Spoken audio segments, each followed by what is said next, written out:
नमस्कार।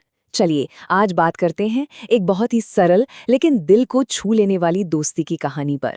ये कहानी है वक्त की, बड़े बड़े सपनों की और उस एक रिश्ते की जो शायद इन सब से कहीं ऊपर है। और देखिए, कहानी की शुरुआत ही कितनी दमदार लाइन से होती है, जो असल में पूरी कहानी का निचोड़ है। ये हमें याद दिलाती है कि जिंदगी में रास्ते भले ही हमें कहीं भी ले जाएं, पर कुछ रिश्ते वो हमेशा वहीं रहते हैं। तो चलिए सबसे पहले चलते हैं कहानी के बिल्कुल शुरुआत में, उसकी जड़ों में, जहां दो दोस्त थे, अमन और रोहित, और उनके बीच एक अटूट बंधन था। अमन और रोहित, मतलब वो सिर्फ दोस्त नहीं थे, समझिए एक ही दुनिया थी दोनों की। साथ खेलना, साथ पढ़ना, यहाँ तक कि सपने भी साथ ही देखना। स्कूल के दिनों से ही उनकी दोस्ती की मिसालें दी जाती थीं। लेकिन जैसे जैसे वक्त आगे बढ़ता है, चीजें बदलती हैं। बड़े होते होते दोनों के रास्ते थोड़े अलग होने लगे। एक तरफ था अमन, बिल्कुल जमीन से जुड़ा हुआ, जिसे अपनी साधारण सी जिंदगी और परिवार में ही सारी खुशी मिल जाती थी। और दूसरी तरफ था रोहित, जिसके सपने बहुत बड़े थे, जिसकी आंखों में हमेशा और पाने की एक चमक थी। और बस यहीं से दोस्ती की इस सीधी सादी कहानी में एक मोड़ आता है। एक ऐसा मौका जो मंजिल तो दिखाता है, पर साथ में एक दूरी भी ले आता है। होता ये है कि रोहित को दूसरे शहर में एक जबरदस्त मौका मिलता है, और जाते वक्त उसने अमन से एक वादा किया, मैं जल्दी वापस आऊंगा।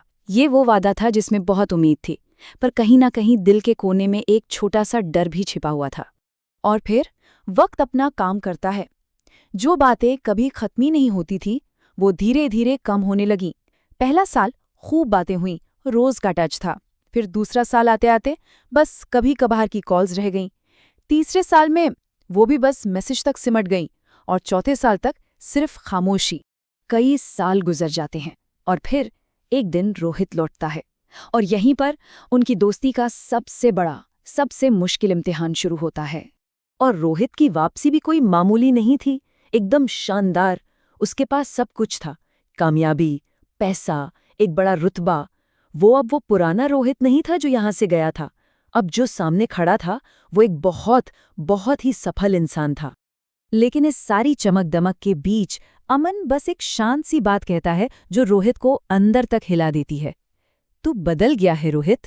और इस आवाज में कोई गुस्सा नहीं था, कोई शिकायत नहीं, बस एक दोस्त की आंखों में जो हल्की सी मायूसी होती है ना, वो थी।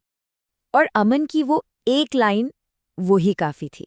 यहीं से कहानी अपने सबसे इमोशनल मोड़ पर आती है। अब वक्त था रोहित के लिए हिसाब लगाने का कि इस सफर में उसने असल में क्या पाया और क्या खो दिया। अमन के उन शब्दों ने रोहित को जैसे आईना ही दिखा दिया, और यहीं से शुरू होता है उसका वापसी का सफर। पहला कदम, एहसास। उसे रियलाइज होता है कि उसने सबसे कीमती चीज तो पीछे ही छोड़ दी। फिर आता है पछतावा कि अरे इस कामयाबी की कितनी बड़ी कीमत चुका दी, अपनी दोस्ती।